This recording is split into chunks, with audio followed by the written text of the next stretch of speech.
Hello दोस्तों, देख सकते हैं कि आप लोग के आज हम कुछ बताना चाहते हैं कि आज हम देखिए वीडियो हमारा लेट बहुत पड़ा है। इसलिए लेट पड़ा है कि इनको देख रहे हो, छीन रहे हो कि कौन है। इनको आप लोग देखिएगा, जो हमारे वीडियो हमारे साथ में वीडियो कॉमेडी बनाती हैं उन्हीं हैं। इनका नाम है शिवानी। और देखिए इनको बहुत ज़्यादा से ज़्यादा दुलार प्यार दीजिएगा, बहुत अच्छे हो जाए। अभी अभी हॉस्पिटल से हम आ रहे हैं इनको लेकर, और दवा लेकर थोड़ा अब जाँच कराना है कि इनको देखने कि क्या हुआ है।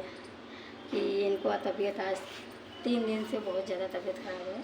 इसलिए हम आप लोग से बता रहे हैं कि हमारा लॉन्ग वीडियो नहीं पड़ रहा है, तो आप लोग ज़रूर बताना कि मतलब इनको हम क्या करें और कहाँ से इतना ज़्यादा हम दवा करें। अब आप लोग इतना ज़्यादा दुलार प्यार दीजिएगा कि बहुत जल्दी अच्छे हो जाएं और हमारे साथ आप लोग के फिर से हंसते लगे, हंसाने लगते।